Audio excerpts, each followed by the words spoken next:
우리에게 부활의 생명과 소망을 주신 예수 그리스도와 함께 지난 한 주간도 승리하고 돌아온 줄 믿습니다. 아멘. 오늘은 본문을 통해서 이런 제목을 삼았습니다. 한번 따라하겠습니다.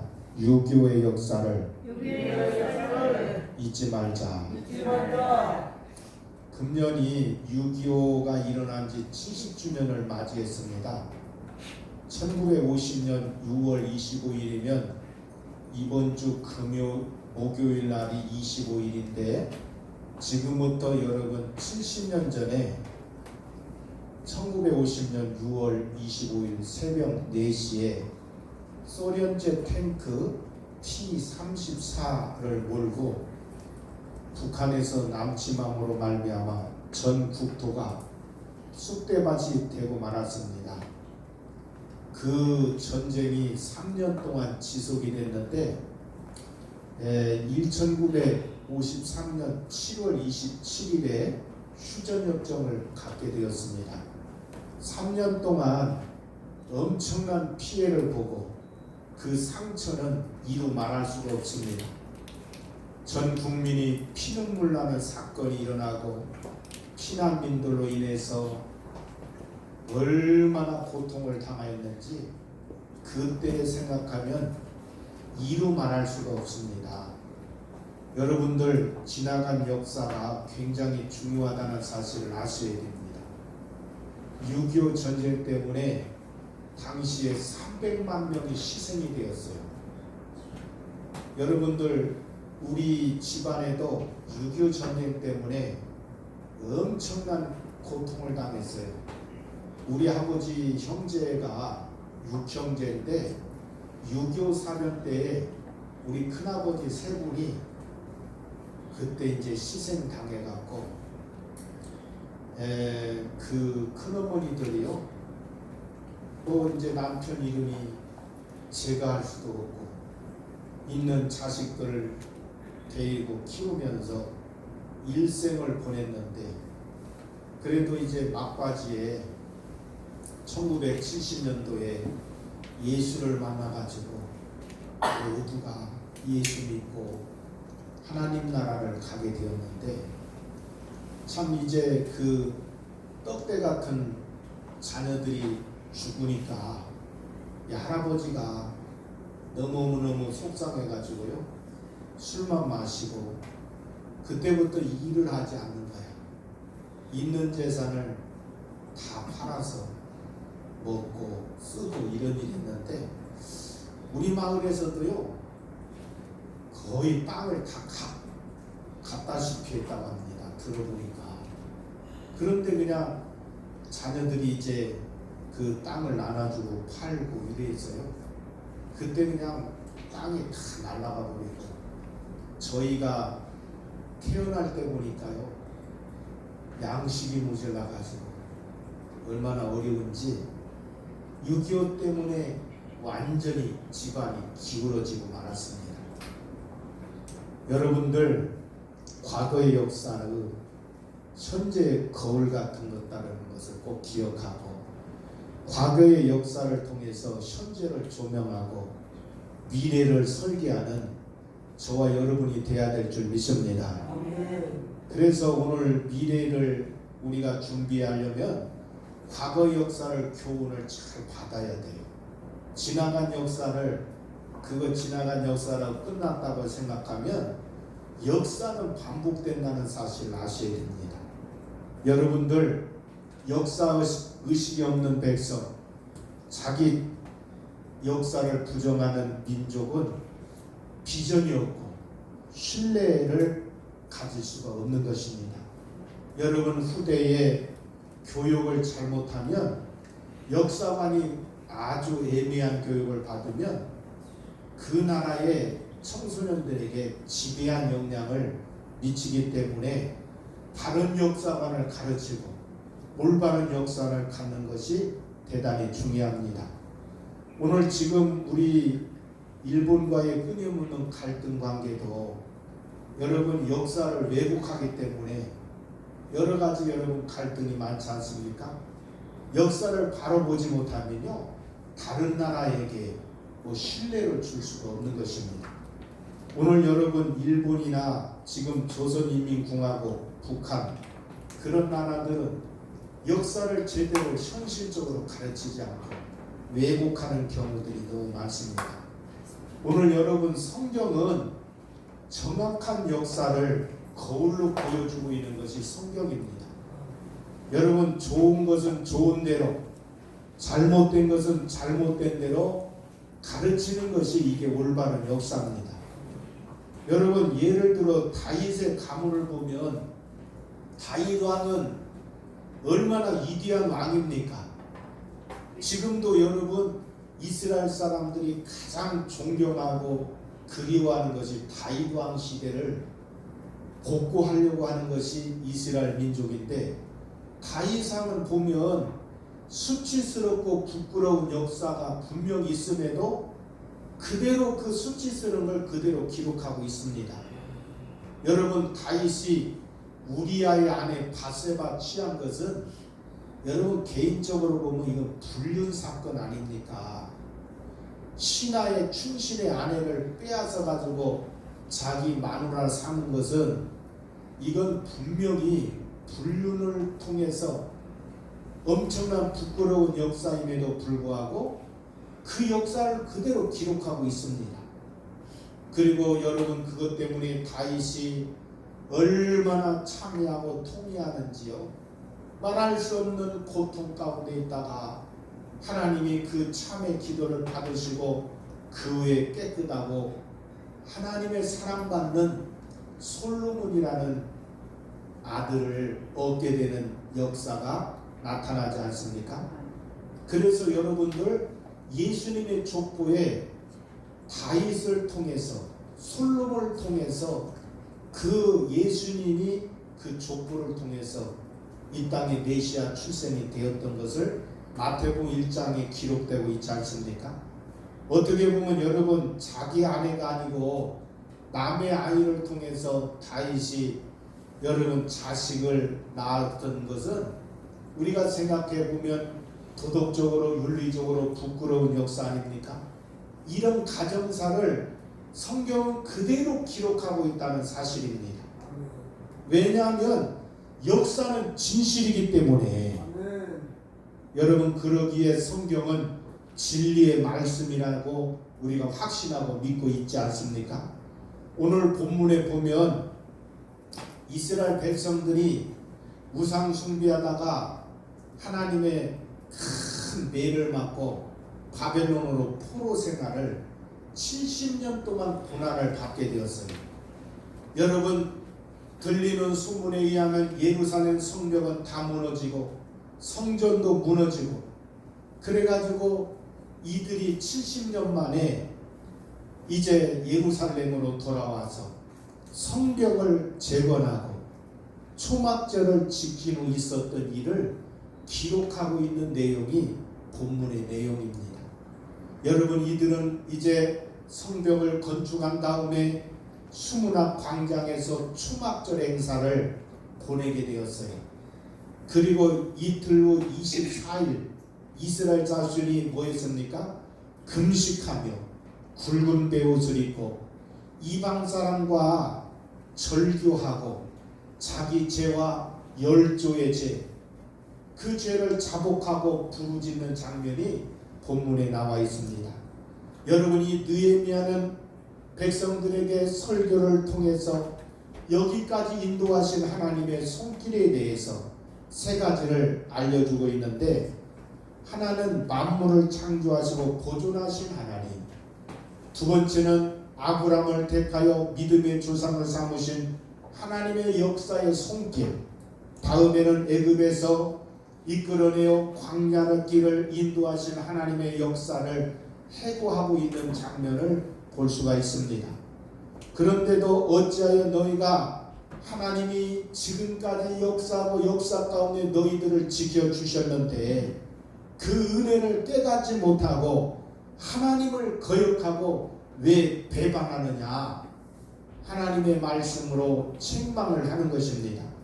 오늘 여러분 느헤미야는 하나님이 함께했던 지나간 역사를 잘 살펴보라고 지금 촉구하고 있는 것입니다.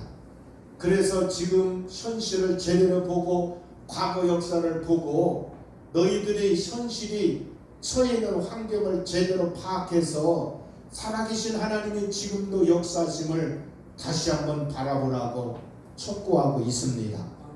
오늘 우리도 올해가 여러분 6.25가 난 지 70주년이 맞이했는데 지나간 70년을 여러분이 해고하면서 우리 하나님이 지난 반세기 동안 대한민국의 역사 가운데 하나님이 얼마나 많은 일을 하셨습니까?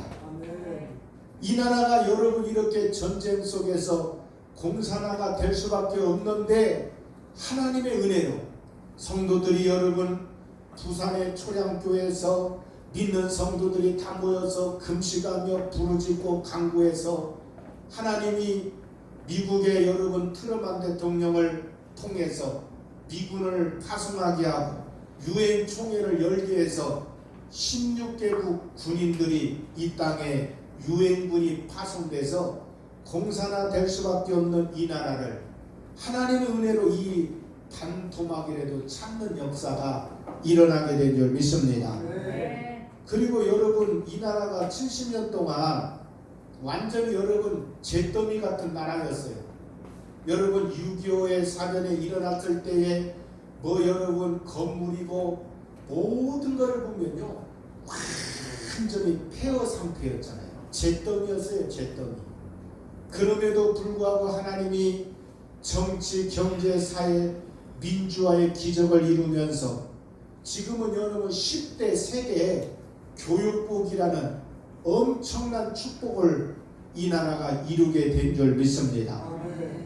여러분들 그러나 아직도 분단의 장벽 때문에 우리는 얼마나 여러분 가슴이 아픈 일이 벌어지고 있습니까?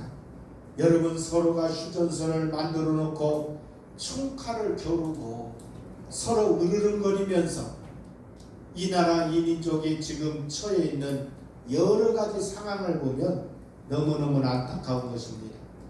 여러분 문정부에서 평화시대와 평화경제를 주장해서 지금까지 3년 동안 외쳐왔는데 북한은 그 진심 어린 마음을 알아주지 못하고 얼마 전에 여러분 엊그저께 또 여러분 남북 연락사무소를 우리가 거기에 180억 국민 세금을 투입해가지고 아름다운 그 건물을 그렇게 새롭게 개보수해줬는데 김정은,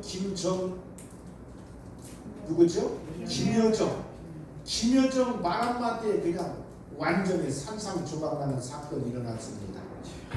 여러분 그동안의 이 평화라는 메아리가요 한순간에 날아가 버리는 안타까운 일이 벌어졌는데 이것이 지금 남북 간에 모든 것이 되어지고 있는 것이 현실입니다. 오늘 여러분 이 남북 평화로운 삶을 살아간다는 건요 참 아직도 요원하기만 짝이 없습니다. 그런데 여러분 솔직히 남북의 문제보다도 어떻게 보면 남남 갈등이 더 심각하고 있는 것을 볼 수가 있어요. 여러분 동상이몽이란 말이 있듯이 같은 땅에 살면서도 생각이 이렇게 다를 수 있는가. 여러분 참 이런 여러 가지를 생각해 보면요 마음이 속상할 때가 한두 번이 아닙니다. 여러분들 오히려 과거의 갈등을 적대적 관계를 벗어나지 못하고 역사의 이 수레바퀴에 거꾸로 돌아가는 현실 앞에 여러분들 우리는 다시 한번 이 나라가 하나님의 은혜의 동산으로 바뀔 수 있도록 모든 사람들의 마음의 갈등, 생각 갈등이 하나님의 은혜로 이 민족의 갈등을 해결받을 수 있는 놀라운 일이 나타나야 될 줄 믿습니다. 지나간 여러분 한국교회는 70년 동안요 이 나라 이 민족을 위하여 기도했어요. 하나님 이 나라를 하나님이 지켜주시어서 남북이 하나가 되게 해달라고 여러분 강단에 외치고 이 나라가 복음 통일을 위해서 평화적인 복음 통일을 이루게 해달라고 얼마나 기도하고 지금까지 내려왔습니까? 여러분 이 나라가 하나님의 복음 통일을 이루어서 전 세계 선교 한국을 만들어 가는 것이 역사의 대세인 줄 믿습니다. 여러분 전 세계 보면 교회들이 다 거의 무너졌어요. 유럽 교회 무너졌지요. 미국도 지금 휘청휘청하는 상태죠. 마지막 보루가 지금 대한민국 교회인데 대한민국 교회가 여러분 나라 이기 가운데 무너진다면 세계 선교를 누가 감당할 수가 있겠습니까? 오늘 여러분들 우리나라 인구 대비에 선교사를 제일 많이 파송한 나라가 대한민국입니다. 2만 3천 명을 파송했는데 인구 대비로 말하면 대한민국 교회가 제일 많이 선교사를 파송해서 여러분들 저 미국이나 선진국 같은 나라에서 선교사를 파송하면 많은 여러분 아프리카나 그런 나라들이요 굉장히 거부감을 느낍니다. 왜 그러냐면 옛날에는 여러분 제국주의라고 해서 식민지를 지배를 많이 했기 때문에 거기서 선교사를 파송하면 거부감을 느끼는데 우리 대한민국에서 파송한 선교사는요 어느 나라가 다 환영하고 어느 나라도 다 좋아하기 때문에 이 나라가 선교 한국을 이루고 대한민국이 전 세계에 선교하는 나라로 만들어 가야 될 줄 믿습니다. 여러분 이스라엘 민족이 바벨론 포로에서 구출해서 이제 나라를 아름답게 세워나갔듯이 한반도가 다시 한번 통일한국을 이루어서 이 나라가 다시 한번 하나님 나라를 세워나가고 전 세계에 하나님 나라를 전파하는 것이 하나님의 뜻인 줄 믿습니다. 저와 여러분들이 믿음으로 이 나라 선교한국을 위해서 복음 통일을 위해서 기도한다면 머지않아 하나님께서 통일한국을 반드시 이루어줄 줄 믿습니다. 여러분의 기도가 하나님 마음을 움직이면 독일 통일이 여러분 어느 날 갑자기 이루어진 거 아닙니까?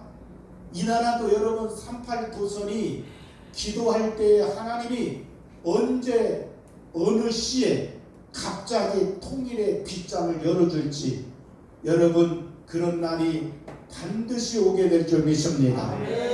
오늘 말씀처럼 수문학 광장에서 역사를 해고하면서 하나님을 바라보면서 느헤미야는 참으로 애절한 심령으로 우리를 먼저 하나님께서 이 땅에 돌아오게 한 것도 하나님의 은혜요. 하나님이 우리에게 다시 한번 기회를 주신 것을 감사하며 기도하고 있는 모습을 볼 수가 있습니다. 여러분 느헤미야는 백성들의 수문 앞에 광장에 모여가지고 우리가 지난날에 우리 조상들이 어떻게 살았는가 우리들이 현재 처해 있는 환경을 보면서 하나님이 함께 있기 때문에 우리가 이렇게 조국으로 땅으로 돌아오지 않았느냐 그러면서 여러분 잘못된 것들을 다 정리하고 우리 하나님 앞에 자복하자고 하나님 앞에 지금 백성들을 말씀을 선포하고 있는 것입니다. 첫 번째는 뭡니까? 백성들이 세 가지 반응이 나타나는데요. 하나님 앞에 바로 설겠다고 바로 살겠다고 결단하는 모습을 볼 수가 있습니다. 그것이 뭐입니까? 첫 번째가 이방인과 절교하는 사건입니다. 자, 우리 2절 말씀 한번 읽어보겠습니다. 본문 2절 다 같이 한번 읽어봅니다. 모든 시작. 모든 이방 사람들과 절교하소서 자기의 죄와 조상들의 허물을 자복하고. 여기에 보면 지금까지 이방인들과 여러분 혼합해서 삶을 살았던 것입니다. 여러분 왜 이방인들과 함께 살았느냐? 이들이 이제 여러분 어때요? 바벨론 포로 생활하고 고향에 돌아가서 무너진 성벽을 건축하고 이제 터전을 세우다 보니까 여러분 그때 당시에 바벨론에서요 가정을 이루는 사람들이 많이 있었어요. 그러면 이제 먼저 가장들이 내가 먼저 고향 땅에 가면 이제 자리를 잡아놓으면 이 처자식들을 데리러 올 테니까 내가 먼저 가겠다 해서 먼저 가장들이 먼저 떠나게 되었습니다. 근데 여러분 참 남자들은요 어디 외국에 간다더니 오랫동안 살면 혼자 살기가 상당히 어려운 거예요. 혼자 살기가 어려우니까 자꾸 이제 여자 생각이 나는 거야. 마누라는 여러분 지금 530km 떨어진 바벨론에 있고 자기는 이제 530km에는 고국 땅에 와 있는데 그냥 성벽 쌓는 것도 힘들고 거기에서 일하는 게 얼마나 힘듭니까? 그러다 보니까 주변에 이방인들 여자들을 자꾸 이제 취하게 되었던 거예요. 이방인들을 자꾸 만나게 되니까 이제 혼잡한 민족으로 이제 점점 변하는 겁니다. 그래가지고 여러분 느헤미야가 이렇게 와서 보니까 이스라엘 남자들이 혼자 살다가 이방인들을 취해갖고 심지어 어떤 남자들은요 애기까지 낳는 가정도 있었네. 얼마나 여러분 참 부끄러운 역사입니까?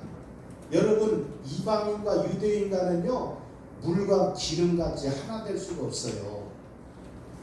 여호수아가 여러분 가나안 땅에 들어갔을 때 모든 족속을 죽이라고 한 건 뭡니까? 이방인과 함께 섞어 살면 이방인의 그런 문화와 종교의 영향을 받으니까 순수한 신앙을 지키기가 어려운 것입니다.